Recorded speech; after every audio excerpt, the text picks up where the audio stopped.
Bonsoir à tous, bienvenue pour ce deuxième webinaire de notre série de 4 sur les données de santé. Je suis en charge de la coordination du CIRIC à l'Institut Curie et je suis actuellement avec Dominique Sopa-Lyonnais, que vous ne voyez pas à l'écran tout de suite, mais qui est au bout de la salle. Dominique est responsable du service de génétique à l'Institut Curie. Elle est également en charge de la commission institutionnelle d'éthique et elle est en charge du groupe de démocratie en santé du CIRIC. Et ce soir, nous accueillons Catherine Bourguin, qui est tout de suite à ma part. Et Catherine est directrice de recherche interne, généticienne, sociologue et directrice du CERMES 3. Alors, CERMES 3 pour Centre de recherche médecine, sciences, santé, santé mentale et société. Et avant de démarrer ce webinaire, il nous a semblé important de faire une petite introduction de rappel pour vous redonner des éléments de contexte. Donc, pourquoi et comment ces webinaires, comment on est arrivé là. Donc, en fait, cette série de webinaires sur les données de santé a été initiée par le groupe de démocratie en santé du CIRIC. Alors, pour ceux qui n'ont pas pu participer au premier webinaire, je vais juste rappeler ce que c'est que les CIRIC. Donc, CIRIC, site de recherche intégré sur le cancer. Donc, les CIRIC sont des sites labellisés par l'Institut national du cancer. Donc, des sites qui regroupent en leur sein une grosse activité de recherche et également une grosse activité de soins. Et donc, le label CIRIC est obtenu sur la base d'un appel d'offres compétitif. Il y a 8 CIRIC en France actuellement. Et donc, les CIRIC portent de gros programmes de recherche. Ils développent également des actions structurantes pour le développement de la recherche translationnelle en cancérologie. Et parmi leurs missions, ils doivent également développer des actions de démocratie en santé. C'est ce qui nous amène ici. Donc, pour développer ça, à l'Institut Curie, nous avons mis en place un groupe de travail donc, qui est dirigé, comme je le disais tout à l'heure, par Dominique Sopa-Lyonnais. Ce groupe rassemble des cliniciens, des chercheurs et des représentants de patients. Et donc, depuis le démarrage du CIRIC, nous avons travaillé ensemble pour identifier des thématiques importantes dans un contexte de démocratie en santé, dans le cadre des CIRIC, c'est-à-dire un contexte de démocratie en santé, de recherche en cancérologie. Et très rapidement, au cours de ces travaux, nous avons identifié les données de santé comme étant un thème important dans un contexte de démocratie en santé. Donc, nous avons mené une réflexion initiée en fait par les représentants de patients du groupe de démocratie en santé sur la portabilité des données et plus précisément sur l'implication des représentants de patients dans l'utilisation de leurs données de génomique.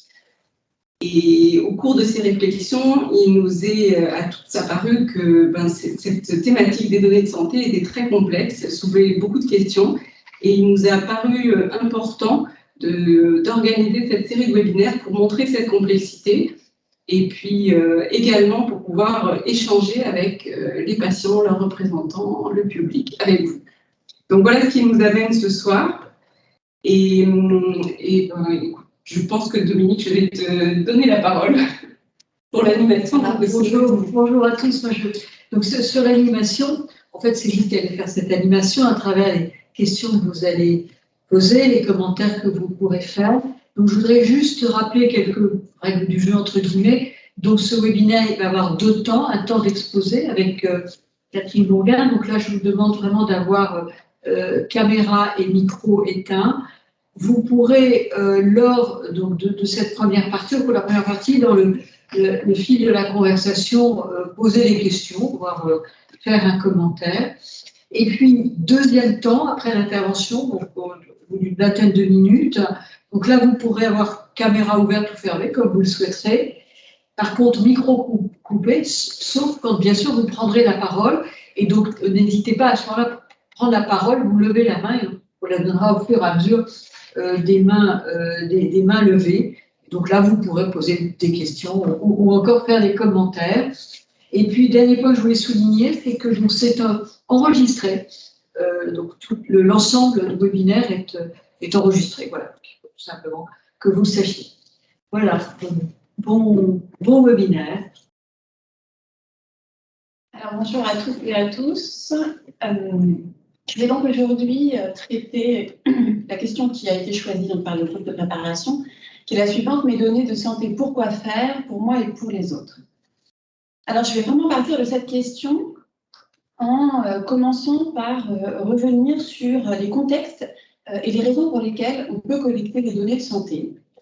Et pourquoi je veux vraiment prendre le temps de revenir sur cette question, c'est parce que je voudrais insister sur ces contextes de collecte de données impactent le type de données que l'on va collecter et évidemment ce qu'elles vont renfermer ou non comme information, parce qu'à chaque fois on va décider de garder certaines informations ou plutôt d'autres. Hein. Dans certains cas, on va utiliser des grilles très standardisées pour recueillir des données, et puis dans d'autres, il va falloir qu'il y ait un travail de standardisation plus tard. Selon les situations, on va avoir un niveau de précision de données variable. Je prendrai qu'un exemple, celui du fait de fumer, par exemple. On peut avoir comme réponse fumeuse, non fumeuse, ou fumeur, non fumeur. On peut avoir moyen ou gros fumeur, et puis on peut avoir consomme en moyenne 20 cigarettes par jour ou 3 cigarettes par jour. Et on voit bien que selon le niveau de précision dont on dispose, on va pouvoir se poser certaines questions ou ne pas se les poser. Alors, je vais commencer par un premier contexte d'usage évidemment central, hein, qui est celui du dossier patient, au sens le premier du terme, hein, c'est-à-dire y compris celui qui peut être réalisé par le médecin généraliste dans le cabinet. Je voudrais insister sur le fait que les données qui sont collectées dans ce dossier patient ont pour objectif de faire en sorte que dans le futur, les besoins futurs du patient puissent être pris en charge le mieux possible. Autrement dit, il y a toujours des incertitudes, ou en tout cas souvent des incertitudes quand on a une décision à prendre. Et le fait d'avoir des informations sur ce qui s'est passé avant permet de résoudre ces incertitudes, ou en tout cas de les résoudre ou de les diminuer. Et donc, finalement, l'information dans le dossier, les données de santé qui sont dans ce dossier sont collectées à cette fin. Elles sont rédigées par un professionnel expert et le plus souvent, elles sont rédigées pour un professionnel expert, soit le même médecin quand il va consulter son dossier une deuxième fois, soit un autre professionnel d'une autre compétence. Et ces aspects sont très importants. Il y a un travail qui avait été fait par des sociologues au début des années 60, justement sur ces données de santé, et ils avaient de façon un peu provocante intitulé leur article des bonnes raisons organisationnelles pour le fait d'avoir des mauvaises données cliniques. C'est-à-dire, on peut penser que les dossiers sont mal rédigés, mais en fait, ils sont rédigés de façon pertinente pour l'usage pour lesquels ils sont envisagés. Alors, autre contexte aujourd'hui assez fréquent, ce que j'ai appelé ici dossier médical, mais ce sur quoi je voulais insister ici, c'est toutes ces collectes d'informations qui visent à organiser un parcours de soins qui est de plus en plus complexe parce qu'il va faire intervenir des professionnels de compétences variées, aussi bien d'ailleurs cliniciens que non cliniciens. Et donc, dans ce dossier, les informations vont être collectées pour, en plus d'améliorer la décision future, de faciliter dès aujourd'hui, dans le présent, les différentes tâches des professionnels qui vont avoir à intervenir. Et donc, ce sont des informations qui sont rédigées par des professionnels, toujours, mais pour des professionnels qui peuvent avoir une expertise variée. Par exemple, un anatomopathologiste ou un biologiste médical, quand il va faire son compte-rendu, le fait qu'il soit lu par un oncologue, par exemple, qui n'aura pas exactement la même expertise que la sienne, va bien sûr le conduire à rédiger son compte-rendu de façon différente qu'il aurait pu le faire si c'était pour un confrère d'expertise similaire. Alors, j'en viens maintenant à des données qui sont collectées dans le cadre de la recherche. Et pour illustrer ce point, je vais prendre un exemple qui est celui de la cohorte Constance. Alors, cette cohorte est une cohorte nationale financée par le gouvernement français et gérée par des collègues de l'INSERM et qui repose sur un échantillon de 200 000 participants qui ont été tirés au sort dans différents départements français, qui sont tous âgés au moment de l'entrée dans l'enquête entre 18 et 69 ans et pour lesquels, en tout cas pour certains d'entre eux, des échantillons biologiques ont été collectés. Alors, pourquoi ce recueil de données dans le cadre de cette cohorte? Eh bien, pour deux objectifs. Le premier étant de faciliter la recherche dans différentes disciplines de la santé publique, et notamment une attention particulière est portée aux questions de vieillissement, de maladies chroniques, et à la question des déterminants sociaux et professionnels de la santé. Et vous verrez que ces questions impactent les questions que l'on se pose, donc les données qu'on va essayer de collecter. Et puis le deuxième objectif est celui d'avoir des données pour informer sur l'état de santé de la population. Et là, c'est pareil, il s'agit de décrire la santé, mais aussi d'essayer d'identifier des facteurs de risque de l'évolution de la santé. Alors, quel type de données sont récoltées dans cette cohorte? Eh bien, il y a des données mesurées directement, des données, des paramètres biologiques, par exemple. Il y a des données d'électrocardiogramme, il y a aussi des données cliniques qui sont collectées par des cliniciens. Et puis, il y a toute une série de données sur questionnaires qui vont de mesures de capacité visuelle à des questions d'exposition professionnelle, au bruit, ou encore les facteurs psychosociaux du travail. Et là, on voit bien que ces questions sont posées parce que la question des facteurs professionnels est une question au cœur de l'enquête. Et il y a aussi des données quantitatives sur l'alimentation ou encore sur la consommation de tabac. Et je reviens sur ce que je disais tout à l'heure. Les épidémiologistes qui conçoivent ces enquêtes et ces questionnaires, au moment où ils posent les questions, ils ont en tête les types d'analyses qui seront possibles ou non en fonction de la façon dont la question est posée et donc de la façon dont la donnée est construite elle-même. Donc, il s'agit dans ce cas, bien sûr, de données qui sont collectées pour répondre à des questions de recherche, à des séries de questions. Bien sûr, on ne connaît pas encore toutes les questions précises qu'on va vouloir se poser. Et puis, ce sont des données qui sont collectées de façon standardisée et précise, le plus précise possible, parce que l'objectif de ces données, dès le départ, c'est de pouvoir comparer entre les individus, agréger ces données pour produire des données qui collectent, enfin, pour produire, pardon, des savoirs sur la base de ces agrégations de données. Et enfin, le dernier type de données dont je voulais parler, ce sont ce qu'on appelle les données médico-économiques. Alors, il y a deux grands types de données aujourd'hui en France, qui sont celles qui sont produites par l'assurance maladie. Et c'est une base de données qui a été mise en place à partir de 1998, dans laquelle on trouve tous les actes de soins qui ont été remboursés par l'assurance maladie. Donc, aussi bien les médicaments que les actes d'analyse biologique, que les consultations par des médecins ou par des personnels paramédicaux. L'autre grande base de données, donc, c'est une base de données hospitalière dans laquelle sont consignées toutes les données relatives au séjour hospitalier, mais également au séjour aux hospitalisations à domicile. Et alors, ce qui est important dans ces données médico-économiques, c'est ces bases de données ont été mises en place pour des questions de contrôle médico-économique, pour suivre la consommation de soins, pour suivre le budget de l'assurance maladie, dans l'idée, bien sûr, de maîtriser les coûts, mais aussi d'améliorer les formes de prise en charge, et dans le cas des hôpitaux, pour calculer la dotation hospitalière. Et donc, combien d'argent on va donner aux hôpitaux, le lien est très fort avec la tarification à l'acte. Mais si j'insiste là-dessus, c'est parce que le type de données qu'on va trouver dans ce fichier, le PNSI, ce fichier d'hospitalisation, eh bien, ce sont des données qui sont construites pour répondre à ces questions médico-économique. On ne va pas avoir un détail de tout ce qui s'est passé. Il y a des grandes catégories qui ont été construites pour décrire des séjours types en fonction des coûts estimés. Donc, on n'est pas du tout dans le même type de données que celles qu'on va trouver dans un dossier médical. Et en particulier, il n'y a pas d'information clinique précise qui soit directement disponible. Ce qui ne veut pas dire qu'on ne peut pas en récupérer une partie de cette information, mais la donnée n'est pas construite comme ça. Donc voilà 4 types de données qui sont couramment produites et qui sont toutes des données de santé. Mais ce sur quoi je voulais insister, c'est que la valeur de ces données, les capacités qui sont dans ces données, sont en partie liées, aux conditions de collecte des données, parce que ces données sont toujours, ou en tout cas souvent, dépendantes de la personne professionnelle qui les a produites, qui a pris soin de ces données, ce que je veux dire par prendre soin, c'est-à-dire qui a fait attention aux erreurs ou pas, qui a fait attention à la qualité de ces données. Et bien sûr, la valeur dépend des raisons qui ont conduit à produire ces données.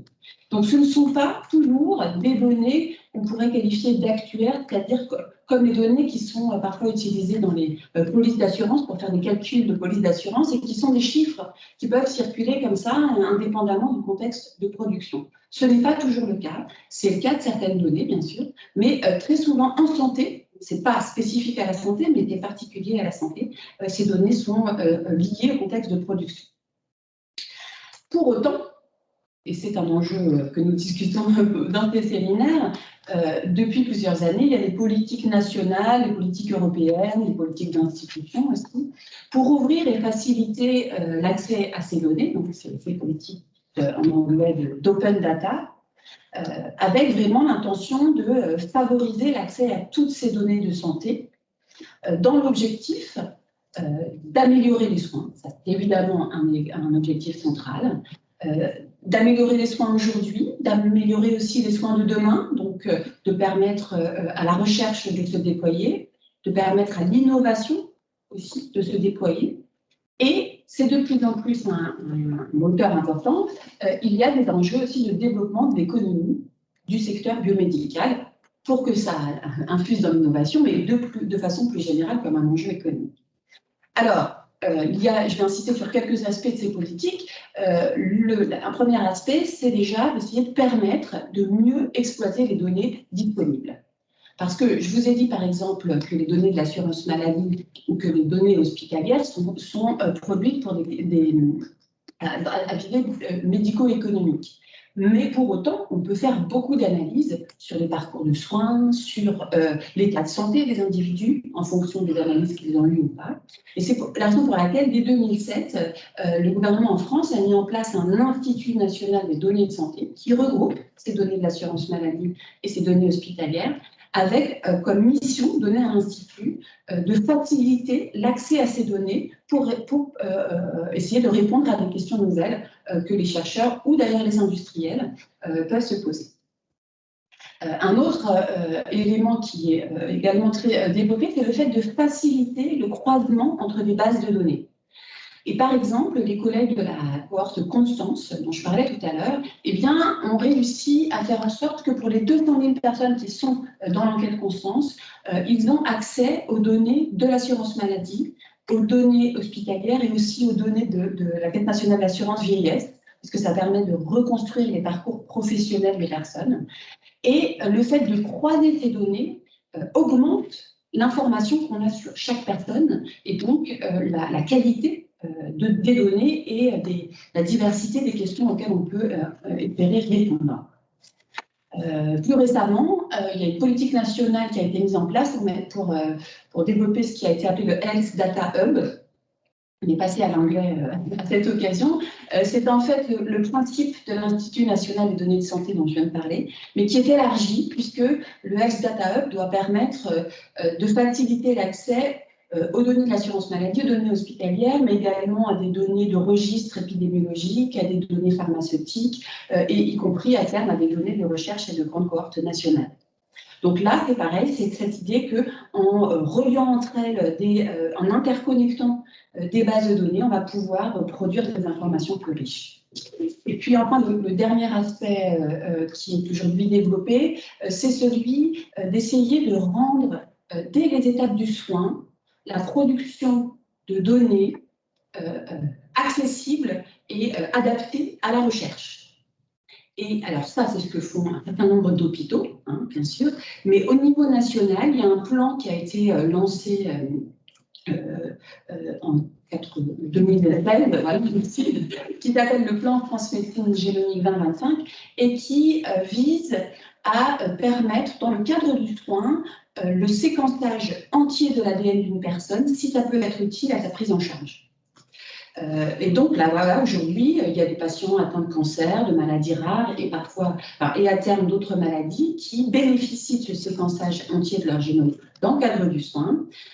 Mais évidemment, il y a beaucoup d'incertitudes. Et donc, ces données, au moment de la collecte, sont pensées pour être produites à la fois pour le soin et pour la recherche, puisqu'il y a une grande base de données nationale qui doit ouvrir normalement à partir de février 2022, pour pouvoir permettre aux chercheurs de continuer à travailler ces données pour ensuite pouvoir les rendre, obtenir des résultats qui vont améliorer le soin. Donc, on voit bien que la quantité et la diversité de ces bases de données doit permettre, grâce au raffinement des algorithmes de traitement, mais grâce aussi au croisement entre les bases, finalement, de compenser l'hétérogénéité de ces données, sur laquelle j'ai insisté au début, compenser parfois la qualité de ces données pour permettre de répondre plus largement à des questions auxquelles ces données peuvent peut-être répondre. Pour finir, j'insisterai cependant sur quelques-unes des interrogations que pose ce modèle, parce que c'est important de les avoir en tête et de ne pas non plus les sous-estimer, autour de ces politiques d'accès pour produire donc de nouvelles informations sur la santé. D'abord se posent des questions sur les effets de la centralisation des données, parce que beaucoup de ces bases sont des bases centralisées au niveau national, pas toutes, mais certaines, et donc se posent des questions de sécurité, sécurisation des données, se posent aussi des questions de compétences, de subsidiarité. Ce que je veux dire par là, c'est que produire des données, les analyser, demande des compétences qui sont à cheval entre des compétences statistiques, mathématiques, informatiques, et puis aussi la connaissance de ce qu'il y a vraiment dans les données. Et la question qui se pose, c'est si on centralise beaucoup les données, est-ce qu'on arrive encore à faire vivre ces compétences intermédiaires aussi proches des données que de l'analyse partout sur le territoire. Un autre aspect a trait au surcoût qui est lié au travail nécessaire pour transformer des données cliniques en données pour la recherche. Je l'ai dit, beaucoup de données sont produites pas pour la recherche. Elles peuvent être utilisées pour la recherche, mais il y a un travail à faire pour transformer ces données. Et ce travail, si on veut produire des données de qualité, est un travail important qui nécessite encore une fois de la technicité. Et donc, il y a un véritable enjeu autour de la reconnaissance de ce travail, de l'évaluation de son coût et de fait de penser que ces données ne sont pas simplement des données qui circuleraient comme ça dans l'air, sur des nuages, parce qu'il y a beaucoup de termes qui peuvent laisser penser qu'il y a un petit peu ce côté-là. Et voilà, donc c'est un enjeu important qui va avec ce que certains ont appelé le syndrome GIGO, pour en anglais garbage in, garbage out, qui qualifie des situations où finalement, si on a des mauvaises données au départ, eh ben, on aura des mauvais résultats à la fin. Ce n'est pas les bons algorithmes qui vont pouvoir corriger la qualité des données. Alors, cette question-là, c'est quelque chose qui est présent. Il y a des fois où on arrive à récupérer avec des bons algorithmes une information qui était dégradée, on arrive à la reconstruire, mais c'est toujours un challenge et on n'y arrive pas à tous les coups. Donc, c'est un souci. Et puis, enfin, il y a un dernier élément, c'est qu'on voit bien, je l'ai évoqué à plusieurs reprises, que l'accès à ces données est fait par des chercheurs publics, est fait par des acteurs de la puissance publique, mais il y a aussi des usages privés, pour des raisons d'innovation et d'économie dont j'ai parlé tout à l'heure. Mais ce brouillage parfois des limites entre usage public et usage privé est susceptible d'interroger, notamment du point de vue des patients ou des bénévoles qui font dans les portes de recherche. Et sur ce, je m'arrête et je serai ravie de répondre à vos questions. Merci beaucoup.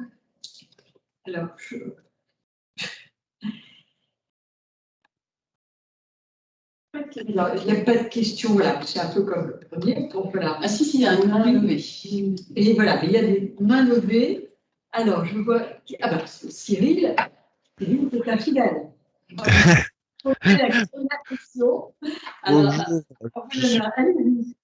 Bonjour, je ne sais pas si je suis infidèle, mais bon, j'avais beaucoup apprécié la dernière session, la première session, donc je n'allais pas louper celle-ci.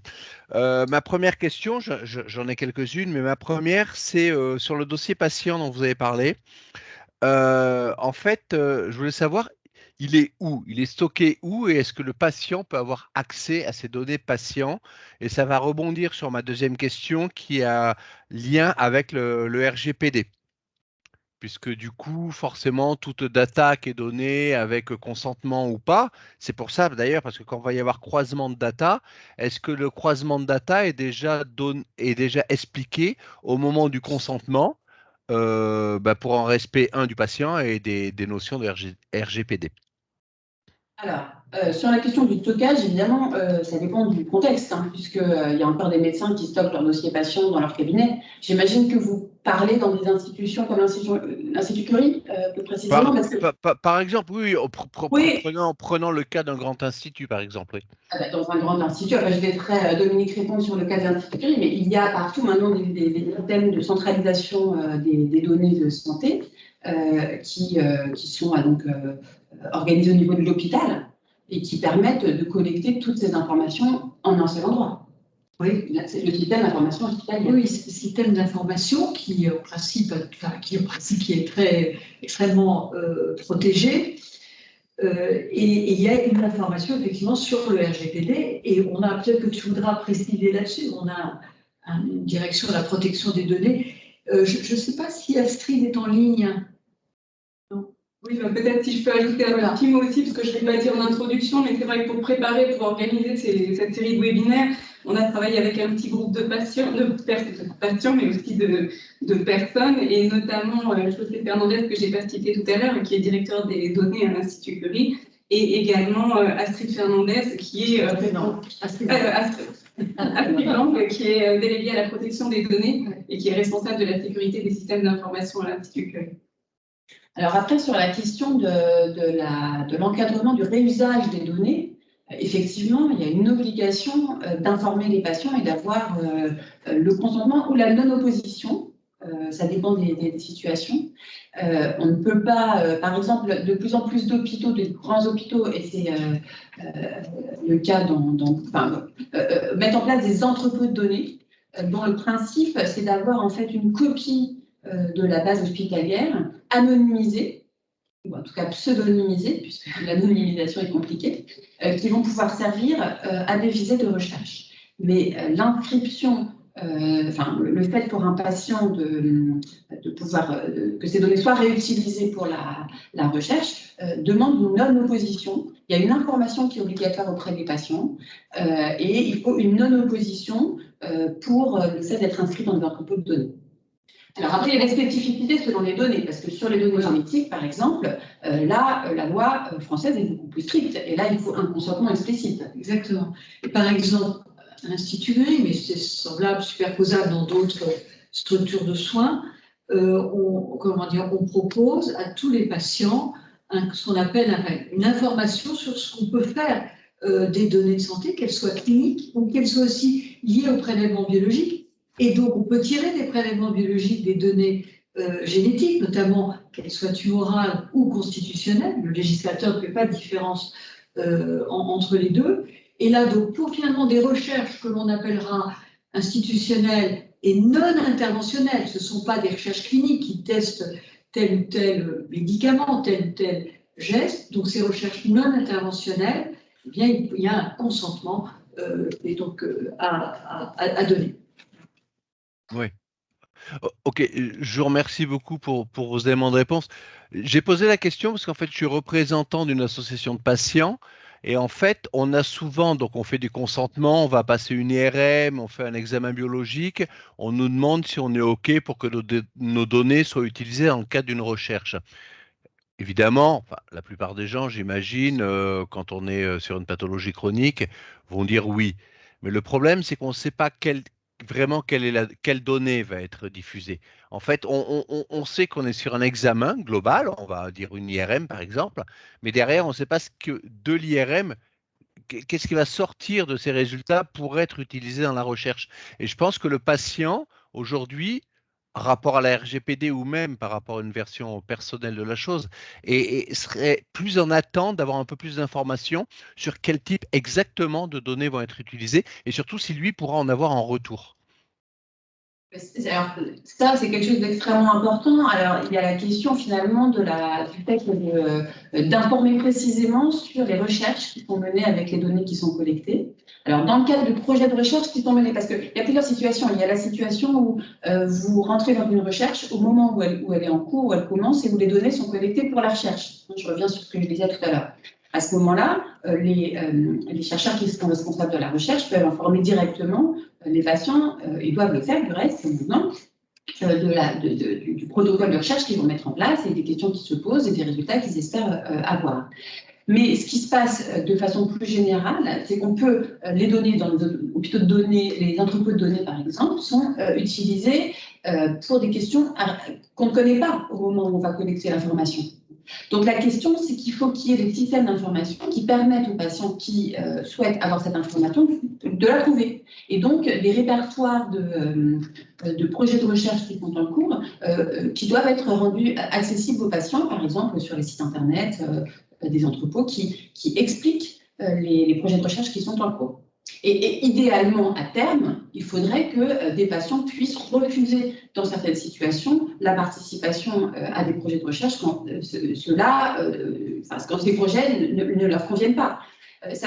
Mais le problème, c'est que pratiquement, par exemple, je donne un exemple. Prends les volontaires de la cohorte Constance, à chaque fois qu'il y a un nouveau projet de recherche qui est lancé, ils en sont informés. Et s'ils refusent de participer, leurs données ne sont pas ne sont pas transmises aux chercheurs qui font la recherche. Parce qu'il est estimé que les bénévoles ont le droit de décider de ne pas participer à une recherche quand ils trouvent que les modalités de cette recherche ou les questions qui sont posées ou les acteurs ne leur plaisent pas. C'est beaucoup plus compliqué quand ce sont des grandes données dans un hôpital, par exemple. Mais il peut y avoir des systèmes à réfléchir, à mettre en place, et ce sont des procédures qui sont en test, en évaluation, au-delà de la simple information, même si légalement aujourd'hui, la simple information, quand on ne peut pas faire autrement, suffit d'un point de vue légal. Et effectivement, il y a sur ces recherches, ce qu'on appelle non interventionnelles, il y a sur le site de l'Institut Curie, il y a une liste des projets en cours. Et là, il est vrai qu'on n'est pas là dans une information systématique sur tous les nouveaux projets. Ça pourrait s'envisager parce qu'on a de plus en plus connectés. Alors, mais ça, c'est fait aussi via des outils comme MyCurie. Mais voilà, mais ça sous-entend, je reviens sur le fait qu'il y a un site, ça sous-entend qu'il y a quand même une démarche active d'une personne qui a donné son consentement. Aujourd'hui, ce qui est pas idéal, mais voilà, ça reste amélioré avec une connexion quasi universelle.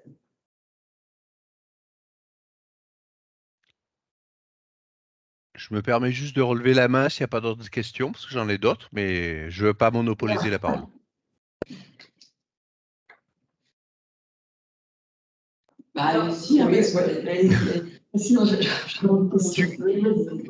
Du coup, je me demandais si dans cette procédure, donc dans le phénomène de le process MyCurie, qui est très bien fait d'ailleurs pour l'avoir vu, est-ce que vous avez intégré des patients experts pour avoir justement le retour et la vision du patient vis-à-vis de comment c'est fait, comment les choses évoluent, comment les choses avancent, comment les données sont partagées? Est-ce que le patient est interrogé là-dessus, et du coup utiliser les patients experts? Alors, je ne sais pas il me semble que j'ai vu qu'Alain Guibartowski s'était connecté, je ne sais pas s'il l'est encore, parce que c'est lui le père de MyCurie. Manifestement, non, il s'est déconnecté. Je ne veux pas répondre à sa place, je ne veux pas répondre.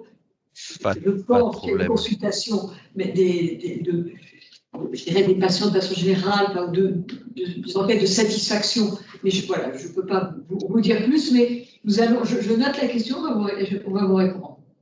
Oui, parce que je pense que la notion de patient expert, qui est assez nouveau finalement, qui est assez nouvelle, pardon, en France, si on compare avec le Canada et tout ça, qui vraiment se développe à fond. Hein, l'université des patients à la Sorbonne fait chaque année des sessions, effectivement pas très grandes, il y a une vingtaine de personnes, mais qui sont vraiment des personnes du coup très impliquées tant par leur pathologie, par leur investissement qui justement, dans toutes ces gouvernances, dans toutes ces activités sur la recherche et sur la santé de demain, pourraient être tout à fait pertinentes, à mon sens.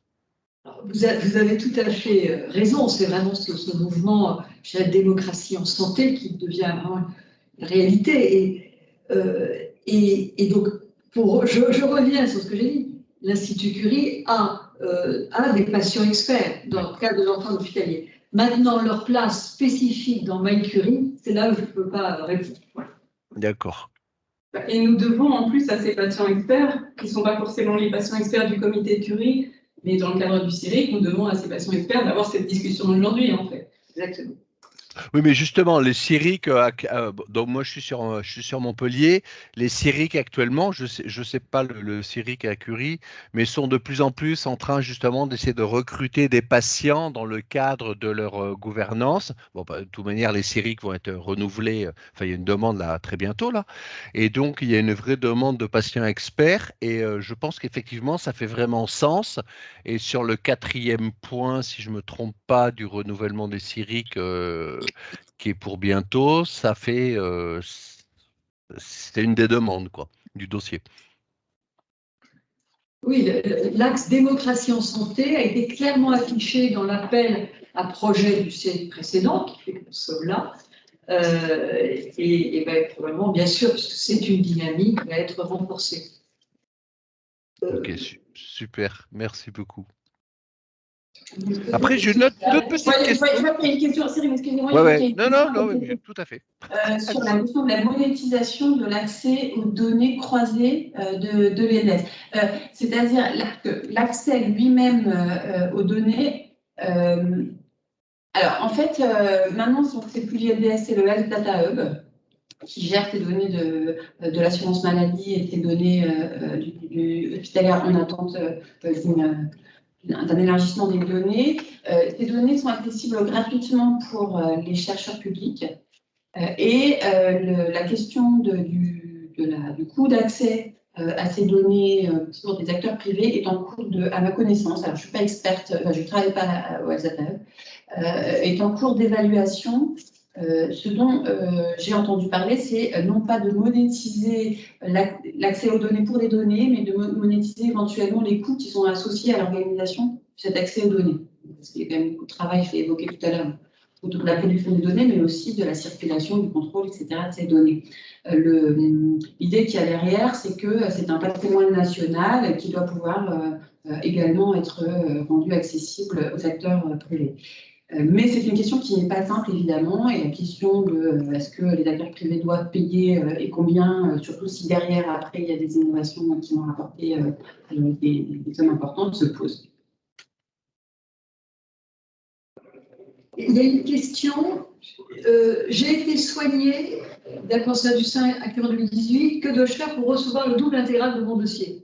Alors, c'est tout à fait possible. C'est un droit d'avoir accès à son dossier médical. Je suis bien en peine néanmoins de vous donner aujourd'hui exactement l'adresse du site, le numéro de téléphone, ce qu'il faut, mais je m'engage à trouver la procédure. Voilà. Et c'est donc, vous avez un droit d'accès et je dirais la restitution de l'accès à votre dossier sera aussi accompagné. Vous serez accompagné dans sa lecture. Et dans sa lecture et dans ses copies, bien sûr, que vous garderez.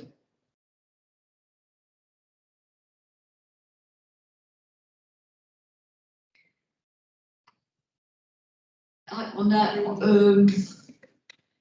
Monsieur Souchet, je crois que c'est Henri qui était.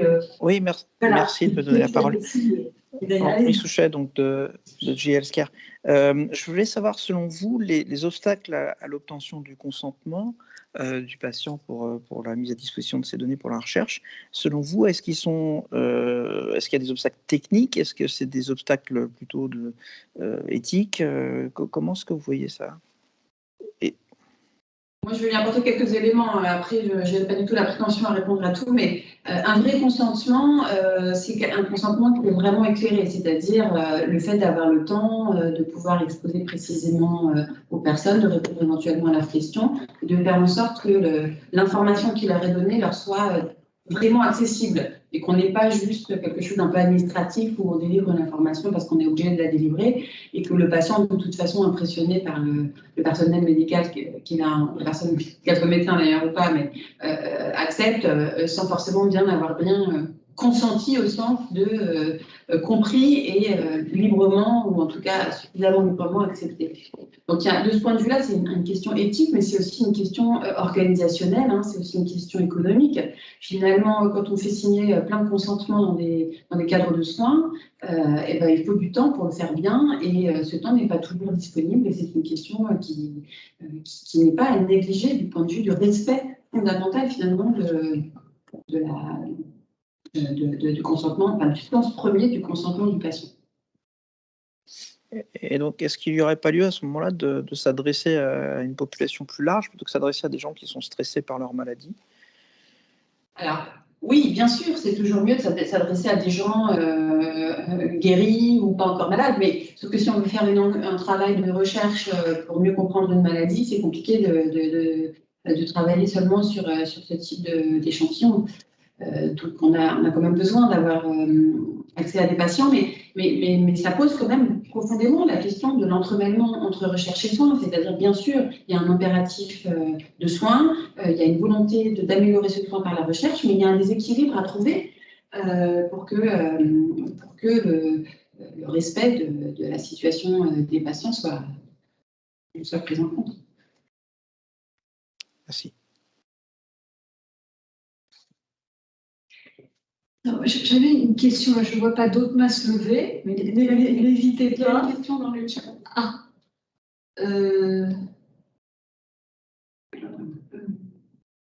Jeanne, alors pouvez-vous en dire davantage sur cette base prévue en 2022?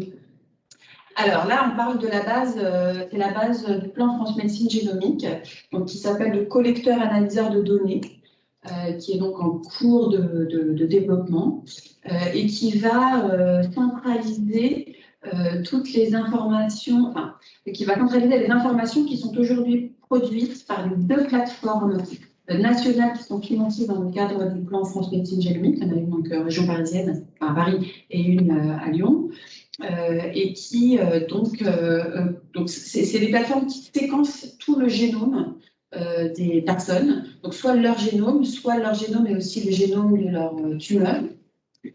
Éventuellement, pour les maladies rares, il peut y avoir les parents. Donc il y a ces informations strictement, je dirais, génétiques au sens de séquence génétique.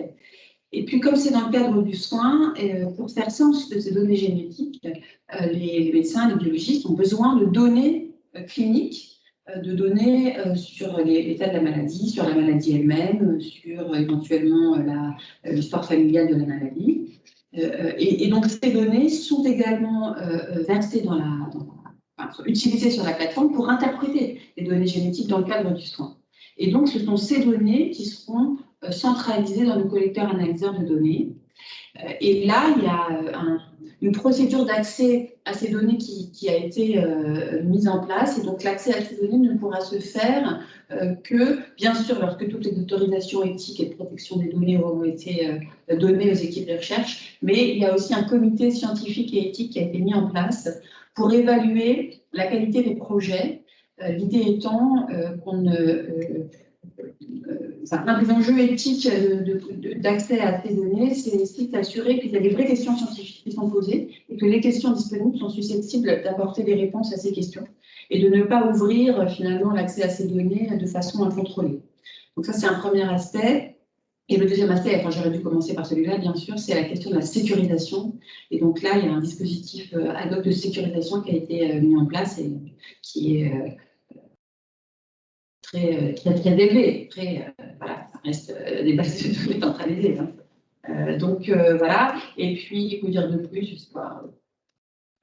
Il y a d'autres questions plus précises. Alors, il y a une question d'ailleurs par Jeanne qui a posé cette question sur le cadre du plan. Pouvez-vous en dire davantage sur cette. Pourquoi les données doivent. Vous dites que les données doivent être transformées. Pourquoi? Alors, par exemple, si on prend dans le cadre du plan, comment on fait pour interpréter des données génétiques avec des données sur la maladie. Donc, quand un médecin va voir un patient, il va faire un compte-rendu de clinique, et puis il va y avoir des données complémentaires qui vont être récoltées sur l'histoire de la maladie dans la famille, il va y avoir des données sur l'histoire éventuellement de l'évolution de cette maladie chez la personne qui est en rendez-vous. Et donc, il y a ces informations qui vont faire l'objet de compte-rendu, de prise de décision clinique.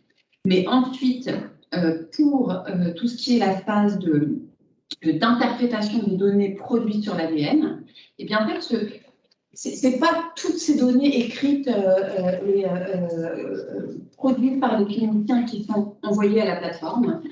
en fait, il faut passer par un système de standardisation de l'information, c'est-à-dire qu'il y a des assistants de prescription qui ont été embauchés, qui vont l'être, et dont le travail est de transformer ces informations produites par les médecins dans un format informatique, mais aussi un format de standardisation de catégories qui va pouvoir être utilisé après pour l'interprétation des données. Donc on voit, c'est ça que je veux dire par travail de transformation.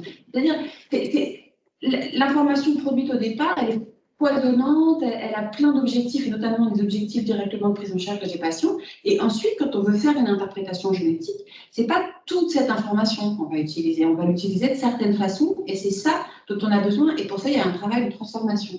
Mais je laisse Dominique compléter si... Non, je pense que tu as été extrêmement précis. Peut-être une dernière question. Avez-vous une idée de la position de la France au niveau mondial, au moins européen, concernant cette thématique alors, je n'arrive plus à voir complètement cette thématique de la... Avec la fiche, voilà. Cette thématique de collecte, partage de données, voilà. nous en avance ou dans la course ou en retard? Moi, je peux donner mon avis. Je pense que ce n'est pas une course. Je pense qu'il y a des enjeux de sécurisation, de respect, de normes éthiques et également de décision sur ce qu'on partage et sur ce qu'on préfère ne pas partager, ou en tout cas sur les conditions précises dans lesquelles on pense qu'il faut partager, parce qu'il y a des enjeux de confiance qui sont énormes. Et si c'est extrêmement rapide de casser la confiance dans la recherche. Et si on va trop vite et si on fait des choses parce que les autres l'ont fait et qu'il faut absolument copier, on risque de mettre en place des procédures qui seront faites trop rapidement et qui risquent de casser vraiment la confiance. Donc moi, je pense que ce n'est pas un enjeu de rapidité, c'est un enjeu de comment on fait bien les choses et comment on essaie de tenir ensemble des enjeux qui sont parfois contradictoires. On veut faire plus circuler les données, mais en même temps, c'est pas si tant que ça, il y a du travail, il y a un coût, pourquoi on veut le faire, est-ce que ça va vraiment améliorer la santé, est-ce que l'argent qu'on va mettre là-dedans, il ne faut pas aussi le prendre ailleurs, enfin, il y a des arbitrages à faire, et si on veut avoir le meilleur de cette transformation numérique des données de santé, il faut prendre le temps de le faire correctement. Donc bien sûr, il ne s'agit pas de perdre son temps, il s'agit de faire les choses, je pense, le plus correctement possible. Donc moi, je ne répondrai pas comme ça. Non pas que je fuis la question, mais je pense que ce n'est pas une question de course, c'est une question de qualité. Comme tout à l'heure, on a parlé de qualité de données, je pense qu'il y a une qualité des conditions du partage et de la mise en circulation. Extrêmement sage, quand même. Et c'est vrai qu'on nous reproche, notamment les collègues américains, nous reprochent beaucoup le RGPD en Europe. Ils disent, mais quand est-ce que vous allez arrêter ce RGPD qui bloque la recherche, etc. Mais je crois que tu as tout à fait raison de poser la question en termes de sécurité, de loyauté, de lien de confiance qui est essentiel de maintenir. La confiance, une fois qu'elle est cassée, c'est extrêmement compliqué de la reconstruire. On a bien vu dans les pics de crise qu'on a traversés à quel point la confiance dans la recherche a été mise à rude épreuve quand il y avait des événements critiques. Et on n'est pas à l'abri de catastrophes autour des données. Et si on a mal pensé les dispositifs, voilà. Très bien. Alors peut-être une dernière question de celui qui a commencé. J'ai une question sur le Health Data Hub. Oui, donc de ce que j'ai retenu du dernier webinaire qui était très bien sur le Health Data Hub, c'est 9 unités qui sont connectées et qui échangent toutes leurs données. Mais vous venez de parler justement de Oragen et de Sequoia, donc les deux plateformes de France Génomique 2025, qui ne semblent pas être impliquées dans ce Health Data Hub initialement. Est-ce qu'elles vont l'être? Est-ce que les datas seront directement partagées et dans un sens et dans l'autre pour tout ce consortium? Et est-ce que la recherche publique, il y aura aussi accès? Et du coup, sous quels critères, protocoles, autorisation? Alors, au départ, il était question que les données du plan France Médecine Génomique soient directement dans le Health Data Hub, mais pour le moment, c'est pas pensé comme ça. Ça ne veut pas dire qu'à terme, ça ne pourrait pas évoluer, mais ce n'est pas pensé comme ça. Et encore une fois, c'est la question de la confiance et de la sécurisation et des procédures précises qui vont permettre de contrôler l'accès à ces données. Et donc, pour le moment, le ministère de la Santé et l'INSERM, qui sont en charge de l'organisation de ce collecteur analyseur de données, ont mis en place une procédure qui est indépendante du Health Data Hub. Et dans un premier temps, l'accès aux données ne sera ouvert qu'aux chercheurs publics. Ça, à terme, ça doit s'ouvrir aux acteurs privés, mais pour le moment, la procédure n'est pas encore mise en place. Donc, tout ça, c'est des procédures en évolution parce qu'on marche, je reviens sur ce que je disais, mais on marche vraiment sur des œufs parce qu'on parle quand même de gros fichiers de données génétiques, donc une sensibilité potentiellement très forte. Et donc, c'est des pas qui sont faits en regardant, bon, on pense que c'est bien de faire comme ça, est-ce que ça freine pas trop, mais est-ce que ça permet quand même de sécuriser et comment en parallèle se développera le hub en fonction de l'évolution effective des procédures du Health Data Hub, de la capacité effective à contrôler l'accès, etc. Peut-être que ça pourra être ouvert à terme aux données de génomique, mais pour le moment, je pense qu'on est à un stade où c'est trop précoce pour que ça se fasse. Et du coup, on n'est pas du tout sur un modèle comme fait ou a fait l'Islande, typiquement, où ils ont décidé de génotyper absolument toute leur population et de croiser toutes les datas. Ce n'est pas du tout le modèle qui a été adopté pour le moment et ce n'est pas comme ça que la procédure est pensée. Mais encore une fois, à terme, si tous les gages d'abord de sécurisation, d'acceptation des personnes, des personnes concernées, mais aussi de la population de façon un peu plus générale, parce que le problème avec la génétique, c'est que quand on a son ADN, on a aussi celui de ses apparentés. Donc, ce n'est pas qu'une question strictement individuelle. Si on arrivait d'ici quelques temps à un consensus sociétal autour de ce partage, on pourrait tout à fait mettre en place des chaînages avec les autres données qui permettraient d'accéder à ça. C'est pas assez pensable. Dans le plan et le cadre, j'ai compris que l'idée était de faire une sorte de bulle à l'intérieur des données, bulle dans laquelle seraient les données d'intérêt pour la recherche, pour une recherche donnée. Et ce serait donc dans cette bulle que travailleraient les chercheurs. On mettrait dans la bulle les données génétiques, les données cliniques associées, mais ça veut dire que dans cette conception, les données ne sortiraient pas. C'est le chercheur qui irait travailler finalement sur place, in silico, dans les données. Tout à fait. Je me trompe? Non, c'est exactement ça. C'est la procédure qui a été mise en place. Effectivement, là, on rentre dans la précision. Effectivement, c'est une bulle sécurisée qui est opérée par le CAD, qui est fournie par le CAD. Donc, les chercheurs qui vont vouloir accéder aux données génétiques disponibles dans la base pourront aussi importer certaines de leurs données personnelles pour faire des modélisations, des calculs, des algorithmes d'intelligence artificielle sur les données, mais en restant dans la bulle sécurisée, sans possibilité de télécharger chez eux ces données qui sont jugées beaucoup trop sensibles pour être liées à la sécurisation des dispositifs extérieurs. Je trouve que c'est vraiment une solution intéressante. Alors, il est 24, je propose qu'on s'interrompe, mais bien sûr, nous vous donnons rendez-vous mardi prochain à la même heure, 17h30, et ce sera Quelle protection pour moi? Et donc, nous accueillerons Emmanuel Riel-Sebag. D'ici là, je vous encourage à répondre encore il y a un questionnaire que nous avions mentionné la dernière fois, qui reste sur le site CIRIC, une quinzaine de minutes pour remplir, et dans lequel justement vous pouvez à la fois vous nous donner vous pouvez vous exprimer. Il y a quelques questions précises où on vous demande qu'est-ce que vous savez autour de vos données, quelles sont vos attentes, et puis bien sûr il y a aussi le texte libre où vous pouvez vous exprimer. Voilà, et puis donc il y a deux questions que j'ai notées et que nous allons revenir, et je pense qu'on les mettra dans le... Comment est-ce qu'on va faire? On va les mettre dans le chat? On peut les mettre dans le chat, on peut réfléchir à mettre des réponses sur le site web. D'accord. N'hésitez pas à retourner voir le site web également, on va l'alimenter, on va pouvoir poster ces vidéos comme nous l'avons indiqué pour qu'elles soient visibles pour les personnes qui n'ont pas pu se connecter. Et on espère pouvoir mettre aussi des compléments d'information par rapport aux discussions qui auront eu lieu ici. Très bien. Merci beaucoup. Merci Catherine. Merci à vous. Et puis donc à mardi prochain. Merci beaucoup.